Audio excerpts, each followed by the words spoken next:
Teacher நான் ஒரே ஒரு நிமிஷம்.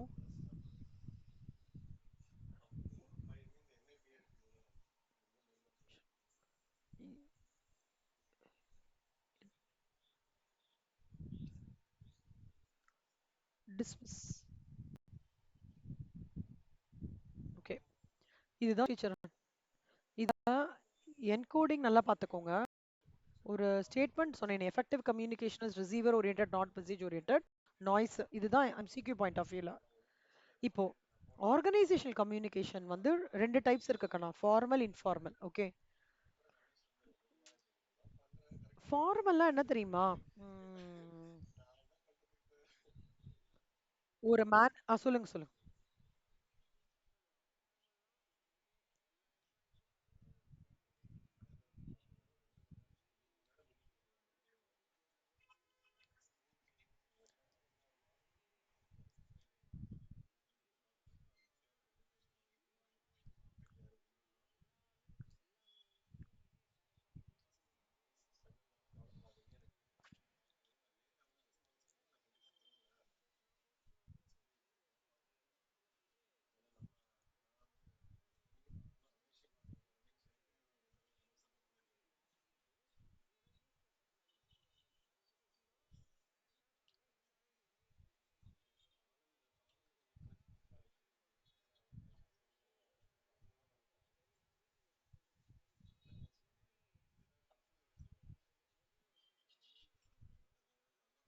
Very good sister, very good.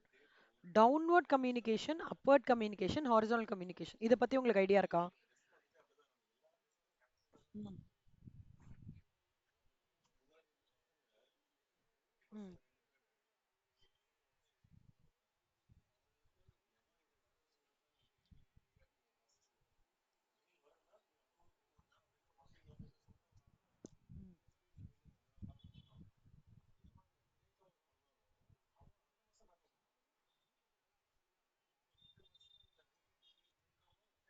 Super கண்ணா. Manager to சபார்டினேட்னா downward communication. ஓகேவா? சப்பார்டினேட்லேருந்து மேனேஜருக்கு சொல்றோம்னா அப்வர்ட் கம்யூனிகேஷன். ஓகே. பியர்ஸ்குள்ளே பேசிப்பாங்கல்ல, ஒரு டிபார்ட்மெண்ட் மேனேஜரும் இன்னொரு டிபார்ட்மெண்ட் மேனேஜரும், அதுக்கு பேர் ஹாரிசான்டல் கம்யூனிகேஷன். புரியுதா? வர்பல் ரிட்டன் கம்யூனிகேஷன், இது கண்டிப்பா உங்களுக்கு தெரிஞ்சிரும். சொல்லுங்க கண்ணா.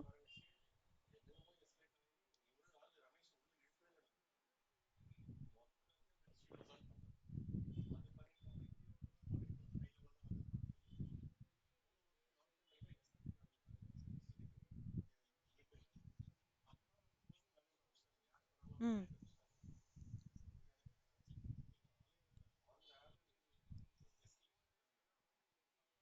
ம். ரிட்டன் கம்யூனிகேஷன்னா?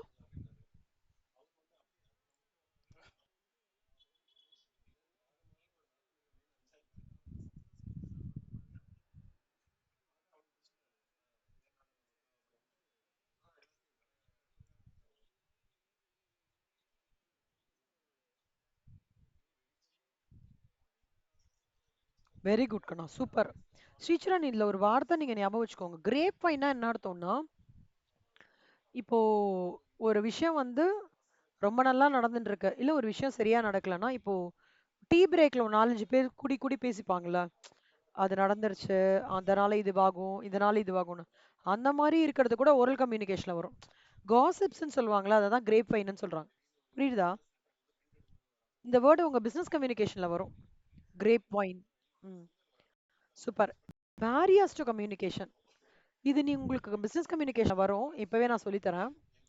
ஆல்ரெடி நீங்க அது படிச்சிருக்கீங்களா, பிசினஸ் கம்யூ? ஏய் சூப்பர், சொல்லுங்க. ஃபில்டரிங்னா என்ன?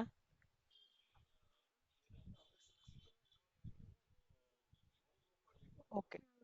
வேற மாதிரி வந்திருக்கா? சரி, ஓகே, நான் சொல்றேன் கேட்டுக்கோங்க. ஃபில்டரிங்னா என்ன அர்த்தம்னா, ஒரு முக்கியமான விஷயம், ஓகே, ஆனா அத பத்தி சொல்லாம அதுக்கு தேவையில்லாத விஷயத்த பத்தி சொல்லி அந்த இன்ஃபர்மேஷனை ஃபில்டர் பண்ணி ஒரு டெலிவரி ஸ்பீச் கொடுக்கறதுன்றது ஃபில்டரிங். அதாவது இன்டென்ஷனலாவே இது சொல்லக்கூடாதுன்னு நினைச்சு ரிசீவர் கிட்ட மறைச்சி பேசுறது ஃபில்டரிங். புரிஞ்சுதா? செலக்டிவ் பர்செப்ஷன் அப்படின்னா என்னன்னா, ம்,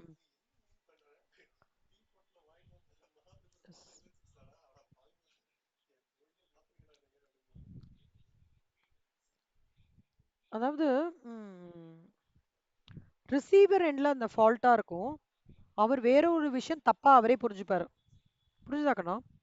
இப்ப நான் வந்து நான் ஒரு விஷயத்த கன்வே பண்றேன். அந்த விஷயத்த அவர் அப்படியே தப்பா புரிஞ்சுக்கிறது. அது செலக்டிவ் பெர்செப்ஷன்னு சொல்லுவாங்க. அது அந்த பர்சனால தான் அப்படி தப்பா புரிஞ்சுக்க முடியும். ஓகே. இப்ப வந்து பிகாம் டிபார்ட்மெண்ட் இப்ப இருக்கிற current BCom first year department வந்து செம்ம பிரில்லியன்ட்னு நான் சொல்றேன்னு வச்சுக்கோங்க. இன்னொருத்தர் கிட்ட ஹெச்ஓடி கிட்டயே சொல்றேன்னா ஹெச்ஓடி அதை அப்படியே மிஸ்இன்டர்பிரேட் பண்ணி என்ன சொல்றாங்க இவங்க இப்பதானே வந்திருக்காங்க அதுக்குள்ள எப்படி ஒரு ஜட்மெண்ட் எடுத்துட்டு வந்தாங்க தப்பா புரிஞ்சுக்கிறது. இவங்க ஏதோ இதுக்காக சொல்றாங்க அப்படின்னு நினைச்சுக்கிறது செலக்டிவ் பெர்செப்ஷன். லாங்குவேஜ் எப்பவுமே கண்ணா கம்யூனிகேஷன்ல லாங்குவேஜ் ஸ்ட்ராங்கா இருக்கணும். இந்த வெரி குட் கண்ணா. ஸோ அதாவது ஈஸியா ரிசீவருக்கு புரியுற மாதிரி இருக்கணும். ஓகே. இந்த வழவழ பீட்டிங் அரௌண்ட் த புஷ்ன்னு சொல்லுவாங்கல்ல அந்த மாதிரி இருக்கக்கூடாது. சிம்பிள் லாங்குவேஜா இருக்கணும். ஜார்கன்ஸ் ரொம்ப இருக்கக்கூடாது. Okay. Very easy to very easy to understand அந்த மாதிரி இருக்கணும். ஓகேவா. சிமாண்டிக் பேரியர்ன்றது வந்து இது எப்படின்னா வந்து தேவையில்லாம எக்ஸ்பிரஷன்ஸ் ஃபேஸ் எக்ஸ்பிரஷன்ஸ் டிஃப்ரெண்டா மாறும். லாங்குவேஜ் ஆஃப் இது கம்யூனிகேஷன் வந்து டிஃப்ரெண்டா இருக்கும். வேர்ட்ஸ் யூஸ் பண்ணுவாங்க. சில பேர் சிம்பிள்ஸ் மாதிரிலாம் யூஸ் பண்ணுவாங்க. அதெல்லாம் வந்து அவாய்ட் பண்ணிக்கிறோம். அதெல்லாம் வந்து தப்பா புரிஞ்சுக்கிறதுக்கான சான்சஸ் நிறைய இருக்கு.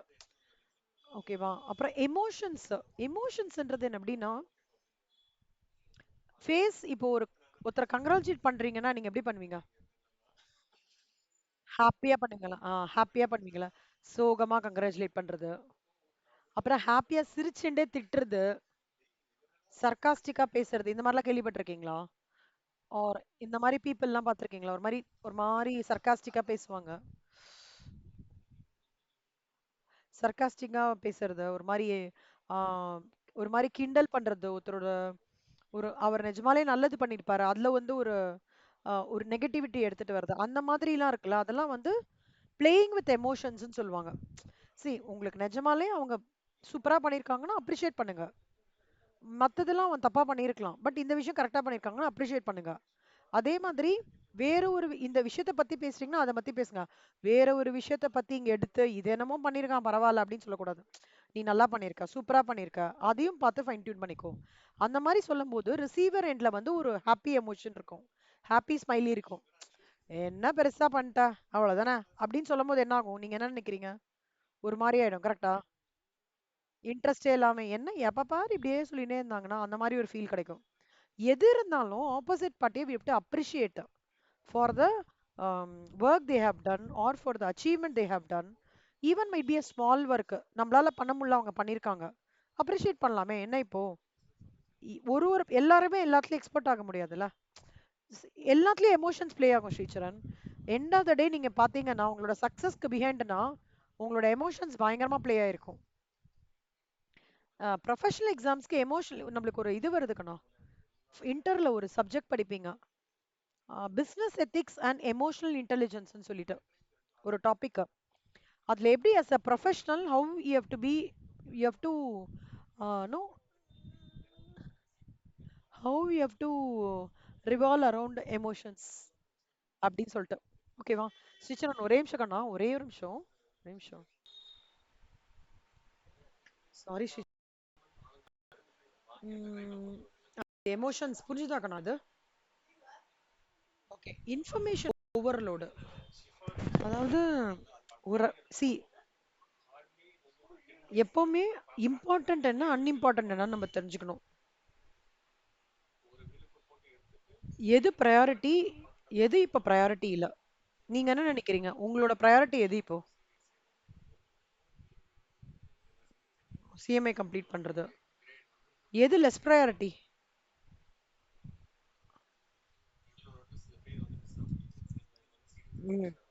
இன்வால்வ் பண்ணிக்கிறது. கரெக்ட்டா? அதே மாரி தான் கண்ணா, மேனேஜர்ஸும் எப் சபார்டினேட்ஸ போட்டு இது பண்ணக்கூடாது. இது இப்போ ஃபர்ஸ்ட் முடிச்சிருப்பா, இது அப்புறம் பார்த்துக்கோ அப்படின்ற மாரி சொல்லணும். சும்மா இவ பாரு எல்லாத்தையும் பண்ணு, எல்லாத்தையும் பண்ணு, எல்லாத்தையும் பண்ணு சொன்னா எப்படி பண்ணுவாங்க? அந்த மாரி what is priority and what is not ப்ரையாரிட்டின்றத பண்ணணும். பண்ணலைன்னா தி இன்ஃபர்மேஷன் ஓவர்லோட் ஆயிடும். ஓகேவா? இப்போ இந்த நான் வெர்பல் கியூஸ் அப்படின்னா என்ன அர்த்தம்னா, ரிசீவர் வந்து அஹ், என்னன்னு சொல்றேன், இது ஒரு எக்ஸாம்பிள் வச்சு சொல்றேன் ஸ்ரீச்சரா.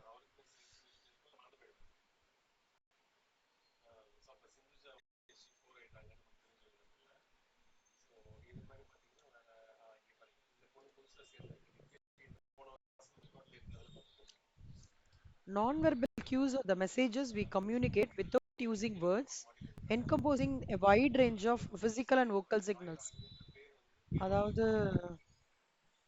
இந்த மாதிரி பார்த்திருக்கீங்களா சில இண்டிவிஜுவல்ஸ்லாம் சிரிச்சுனே இருப்பாங்க, பார்த்திருக்கீங்க?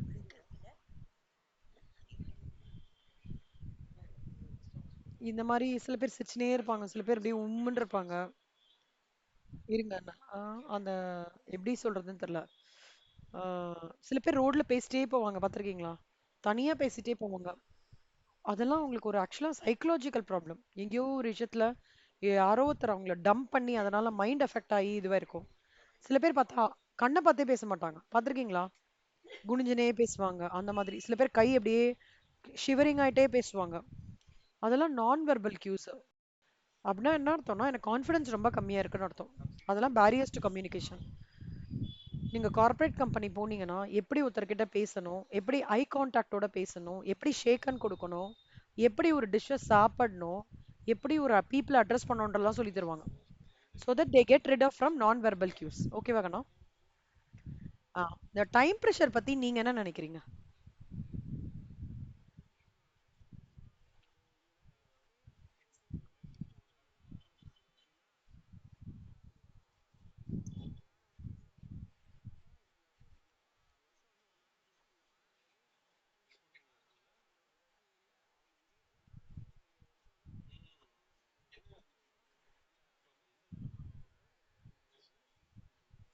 கரெக்ட்.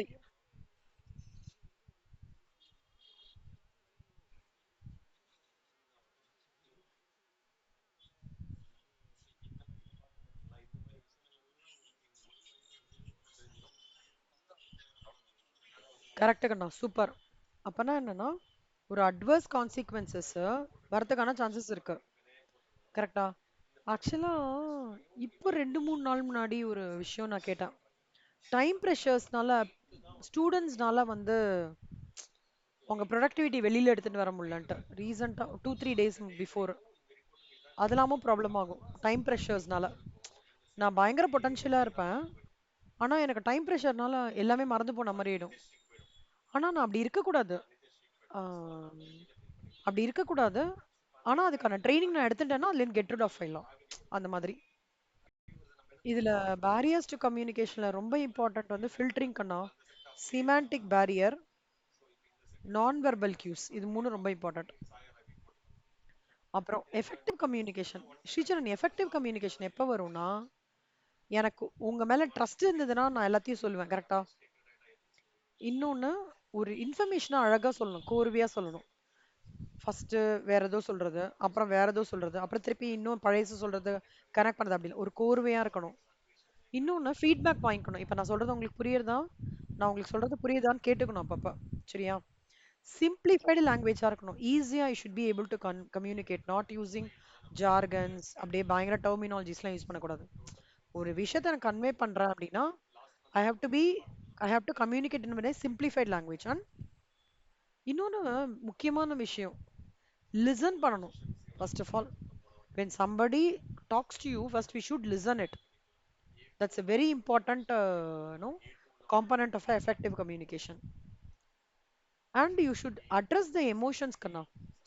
அதாவது எப்படின்னா இப்ப நீங்க ஒரு சின்ன குழந்தைகிட்ட போய் பேசுறீங்கன்னு வச்சுக்கோங்க, எப்படி பேசுவீங்க? நீங்க அந்த என்ன பண்றீங்க அது பண்ணி ஜோக்கா பேசணும். அவங்க கிட்ட போய் இப்படி சீரியஸா உங்க ப்ரெஷர் எல்லாம் காமிக்க கூடாது. கரெக்டா? அதே மாதிரி நம்ம சுத்தி இருக்கிறவங்க, wherever we are, whether we are in no outside inside, we should know how to control our emotions. என்ன வேணா பிரச்சனை இருக்கலாம், டாப் ஆஃப் த வேர்ல்ட்லயே நம்ம என்ன ப்ரெஷர் இருக்கலாம், ஆனா அதை அவங்க மேல காமிக்கவே கூடாது, எமோஷன்ஸ் காமிக்கவே கூடாது. எமோஷன்ஸ் காமிக்க காமிக்க என்ன ஆகும்னா emotions in different way. See, நான் சொல்றது எமோஷன்ஸ்ன்றது ஹாப்பியும் இருக்கு, சேடும் இருக்கு. சேட் இல்ல, ஹாப்பியும் இருக்கு, ஒரு மாதிரி ஆங்கரியும் இருக்கு. எப்பவுமே அந்த வந்து எமோஷன்ஸ் கண்ட்ரோல் பண்ணிக்கிறோம். ப்ராப்ளம் தான், ப்ரெஷர் தான். அத அப்படியே ஹாப்பி மூடா எடுத்துட்டு போணும். அப்பதான் நம்பளால தெளிவா திங்க் பண்ண முடியும். ஓகே. நான் வெர்பல் கியூஸ் புரிஞ்சுக்கணும். இப்போ ஒருத்தர் வந்து ரொம்ப கைய கட்டின்னு இருக்காரு. கையெல்லாம் உதறது பேசும்போதே, நீங்க என்ன பண்ணுவீங்க? உங்ககிட்ட ஒருத்தர் வந்து பேசுறாரு, கை உதறிண்டே பேசுறாரு. நீங்க என்ன என்ன பண்ணுவீங்க? ஃபர்ஸ்ட் நீங்க இப்ப எதுக்கு டென்ஷன் ஆறீங்க? உட்காந்துக்கோங்க, தண்ணி குடிங்க. என்ன இருந்தாலும் ஓப்பனா பேசுங்க. ஒண்ணும் இல்ல அப்படின்னு நீங்க சொல்வீங்களா? First we should try to understand them. இப்ப நெறைய பேர் வந்து ஒரு லீடர்ஷிப் அட்ரஸ் பண்றப்போ, இல்ல இல்ல ஒரு ஆடியன்ஸ் அட்ரஸ் பண்றதோ, லாட் ஆஃப் ஷேக்கிங்ஸ் இருக்கும். அவங்க கால் ஆட்டிட்டே இருப்பாங்க. இல்ல வந்து வேர்த்து கொட்டும் அவங்களுக்கு. அந்த மாதிரி இல்லாட்டி ஒரு இடத்த வந்து பாக்கெட்ல கை போட்டுட்டே பேசுவாங்க. இல்ல கை அப்படியே ரெண்டுத்தையும் சேர்த்து வச்சு அப்படி ஸ்டிஃபா வச்சு பேசுவாங்க. இதெல்லாம் என்னன்னா signs of non verbal cues where they are not very much comfortable with communication அர்த்தம். அந்த மாதிரி பீப்புள் கிட்டலாம் நம்ம ஹேண்டில் பண்ணும்போது we should make them cool, ask them to settle back and then talk to them. புரியுதா? Okay. Coordination ஒரு concept, செம்ம easy concept. கோஆர்டினேஷன்னா வந்து என்னன்னா ஹார்மனைசிங் ஆல் த ஆக்டிவிட்டீஸ். எல்லாத்தையும் அழகா இப்ப கல்யாணம் பண்றாங்க. என்ன பண்றாங்க? சாப்பாடு கொத்தரு பாத்தீங்கன்னா சில பேர் வீட்ல வந்து சில வேலைய மாமா எடுத்துப்பாரு, சில வேலைய அப்பா எடுத்துப்பாரு, கொஞ்சம் வேலைய அத்தை எடுத்துப்பாங்க, கொஞ்சம் வேலைய அம்மா எடுத்துப்பாங்க. அந்த மாதிரி பண்ணிப்பாங்க. ஆக மொத்தம் எண்ட் ஆஃப் த டே அந்த கல்யாணம் நல்லா நடக்கணும் இல்லையா? அந்த மாதிரி தான் ஒரு ஆர்கனைசேஷன் சக்சஸ்ன்னு வரும்போது மிடில் லெவல் மேனேஜர்ஸ் ஒரு ரெஸ்பான்சிபிலிட்டி எடுத்துப்பாங்க, லோவர் லெவல் மேனேஜர்ஸ் ஒரு ரெஸ்பான்சிபிலிட்டி எடுத்துப்பாங்க, ஃபோர்மேன் அவங்களுக்குலாம் ஒரு ரெஸ்பான்சிபிலிட்டி கொடுக்கும். ஸோ இவங்க எல்லாம் ஒர்க் அவுட் பண்ணி ஃபைனலாக என்ன கிடைக்கும்? Organisation success. கோஆர்டினேஷனோட ஃபீச்சர்ஸ் என்னவா இருக்கும் அப்படின்னு பார்த்தீங்கன்னா, இது ஃபங்க்ஷன்ஸ் ஆஃப் மேனேஜ்மெண்ட்ல ஒரு இம்பார்ட்டன்ட் ஃபங்க்ஷன் கண்ணா. ஓகே. அண்ட் இந்த கோஆர்டினேட் பண்ற வேலையை மேனேஜரால எஸ்கேப் ஆக முடியாது, கரெக்டா? And it is a result of conscious and concerted action by management. Conscious and concerted action by management. The heart of coordination is a unity of purpose which involves fixing the time and manner of performing various. See, இந்த coordination பண்ணும்போது என்ன ஆகும் தெரியுமா? உங்களுக்கு தெரியாத விஷயத்த நான் சொல்லலாம். நான் ஏதோ நாலேஜ் ஷேர் பண்ணும்போது அந்த விஷயம் உங்களுக்கு ஹெல்ப்ஃபுல்லா இருக்கலாம், கரெக்டா? உங்க ஃப்ரெண்ட்ஸ்குள்ள அந்த மாதிரி இருந்திருக்கா ஸ்ரீச்சரன்? இந்த ஜார்னி 11th 12th. ஆ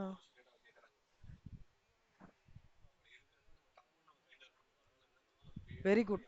நம்மளுக்கே தெரியும், அதாவது நம்மளுக்கு ஏதோ ஒரு அசரீரி மாதிரி அவர் சொல்றது நம்மளுக்கு கரெக்டா ஒரு பெரிய ஸ்ட்ரென்த்தா ஃபீல் பண்ணுவோம். ஏதோ ஒரு விஷயம் நம்ம பேசிட்டே இருப்போம் ஃப்ரெண்ட்ஸோட, அவரோட பாயிண்ட் நம்மளுக்கு எங்கேயோ பயங்கரமா ஹெல்ப்ஃபுல்லா இருக்கும். ஓகேவா? அதான் ஹார்ட் ஆஃப் கோஆர்டினேஷன்றது பெரிய சக்சஸ் கொடுக்கும் டீச்சர். அதாவது அந்த கோஆர்டினேட் பண்றவங்க வந்து லைக் மைண்டட் பீப்புளா இருக்காங்கன்னு வச்சுக்கோங்களேன். உங்களை மாதிரி துரு துருன்னு ஸ்போர்ட்டிவா ஆட்டிடியூட் நல்லா இருக்கிறவங்களோட அலைன் ஆயிட்டீங்கன்னா பெரிய சக்சஸ் எடுத்துட்டு வருவீங்க. And ongoing process, continuous and ongoing process. Coordination வந்து குரூப்பா பண்றோம்ல, குரூப்பா ப்ராஜெக்ட் பண்ணும்போதோ இல்ல குரூப் ஸ்டடி பண்ணியிருக்கீங்களா? என்ன நீங்க நினைக்கிறீங்க குரூப் ஸ்டடியோட அவுட்கம்? டிஸ்அட்வான்டேஜ் விட்டுருங்க, அதெல்லாம் இருக்கு. அட்வான்டேஜா என்ன நினைக்கிறீங்க?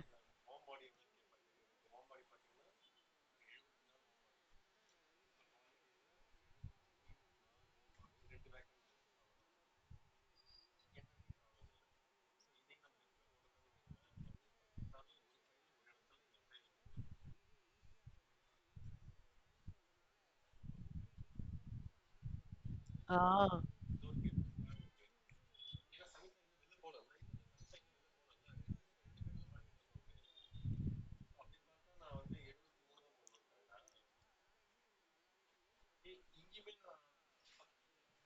ரீச் பண்ணலாம், கரெக்டா? சூப்பர் கண்ணா, அவ்வளவுதான். எப்பவுமே அந்த ஃப்ரெண்டு சொல்லும்போது அது வேற வேற லெவல் தான்ல.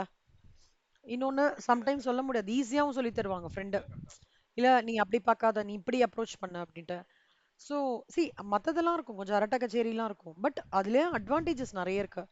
அந்த குரூப் ஸ்டடியை கரெக்டா எடுத்துட்டு போனோம்னா கரெக்டா அவுட்கம் வரும். சிலது சிலது நிஜமாலே ரொம்ப நாளா புரியாம இருந்திருக்கும், அதெல்லாம் புரிஞ்சிடும் நம்மளுக்கு. அந்த ஒர்க்கிங்கா இருக்கட்டும், இதுவா இருக்கட்டும். And it's a system concept in the sense that see இது எல்லாமே கூட்டா செய்யறது ஸ்ரீச்சரன். கோஆர்டினேஷன்றது it recognises diversity and interdependence of organizational systems and need for fusion and synthesis for efforts. ஓகேவா? இப்போ ஒரு விஷயத்த நீங்க கிளப்டா செய்யும் அந்த காலத்து ஜாயிண்ட் ஃபேமிலி மாதிரி தான். கிளப்டா செய்யும்போது உங்களுக்கு அதோட ப்ரெஷர் தெரியாது. கரெக்ட்டா? அவங்க அவங்கவங்க ஒர்க் பண்ணிட்டு போயிட்டே இருப்பாங்க. எல்லாரும் சேர்ந்தும் இருக்கலாம் மாரி இருக்கும். அதுதான் அட்வான்டேஜ். கோஆர்டினேஷனோட அட்வான்டேஜ். இப்போ பிரின்சிபல்ஸ் ஆஃப் கோஆர்டினேஷன். இது திருப்பி திருப்பி அதே தான் சொல்றாங்க ஸ்ரீசரண். ஏர்லி ஸ்டேஜ் இப்போ நீங்க ஸ்டார்டிங்லயே இப்போ 12 ஸ்டார்டிங்லயே நல்லா கோஆர்டினேட் பண்ணி படிக்க ஆரம்பிச்சிட்டீங்கன்னு வச்சுக்கோங்களேன். சில ஃப்ரெண்ட்ஸ் சொல்லுவாங்க, "நீ நம்ம பிளானர் மாதிரி போட்டு படிக்கலாம்" அப்படின்வாங்க. இப்ப வந்து எங்க குரூப்லயே சில பேர் இருக்காங்க. அதாவது சில ஸ்டேஜ் 2 ஸ்டூடெண்ட்ஸ்லாம் இருக்காங்க. அவங்கலாம் குரூப் ஸ்டடி மாதிரி ஸ்டார்டிங்ல இருந்தே படிச்சு பிளானர் மாதிரி போட்டுப்பாங்க. இன்னைக்கு நம்ம ஓஆர் முடிக்கணும். இன்னைக்கு நம்ம வந்து ஸ்டாண்டர்ட் காஸ்டிங் முடிக்கணும். இன்னைக்கு நம்ம வந்து மேனேஜ்மெண்ட் அக்கவுண்டிங்ல மார்ஜினல் காஸ்டிங் அந்த மாதிரி போட்டு அவங்களே படிப்பாங்க. ஏர்லி ஸ்டேஜ்லயே படிக்கும்போது ரிவிஷன் பண்ணும்போது அவங்களுக்கு ரொம்ப ஈஸியா இருந்தது. ஸ்டேஜ் 2 வந்து கிளியர் பண்ணிட்டாங்க. புரியுதா உங்களுக்கு? ஸோ அதுதான் principle of early continuity. It's a continuous process. டக்குன்னு மிட் டர்ம் முடிஞ்சிச்சுன்னா விட்டுறக்கூடாது. அதை கண்டினியூஸா வச்சுக்கணும். டைரக்ட் கான்டாக்ட் இருக்குங்கண்ணா. மேனேஜர்ஸ் வந்து கோஆர்டினேட் பண்ணும்போது எல்லாரோட பிரச்சனையும் கேட்பாரா? அப்ப அவங்களோட பிரச்சனை இருக்கும். ஒருத்தருக்கு ஒருத்தர் மிஸ் அண்டர்ஸ்டாண்டிங்னாலும் சார்ட் அவுட் ஆயிடும். ரெசிப்ரோக்கல் ரிலேஷன்ஸ்னா என்னன்னா, ஒரு டிசிஷன் எடுக்கிறதுக்கு முன்னாடி மேனேஜர்ஸ் என்ன பண்ணுவாருன்னா, இந்த டிசிஷன்னால என்ன அவுட்கம் வரும், இதனால ஏதாவது பாதகம் இருக்குமா, இதனால ஏதாவது ரிலேஷன்ஷிப் ப்ராப்ளம் ஆகுமா, சபார்டினேட்ஸ் மத்தியில ஏதாவது கான்ஃபிளிக்ட் ஆஃப் இன்ட்ரெஸ்ட் வந்துருமான்னு யோசிப்பார். அததான் this is called the principle of reciprocal relations. புரிஞ்சுதா? இதுதாங்க நான் ரொம்ப இம்பார்ட்டன்ட். ஓகேவா? Principle of coordination is also called as principle of reciprocal relations அப்படின்னு சொல்லுவாங்க. அண்டர்லைன் பண்ணிக்கோங்க கண்ணா இதை.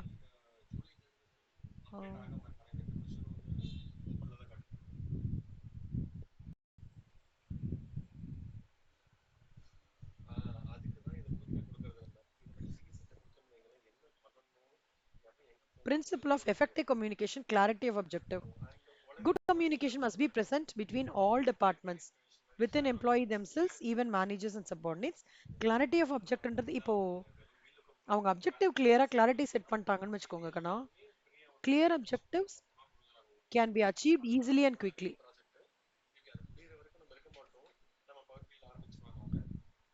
புரியுறதா உங்களுக்கு? Clear objectives can be achieved easily and quickly. அவ்வளவுதான். இதுல ரொம்ப இம்பார்ட்டன்ட் இது. அப்புறம்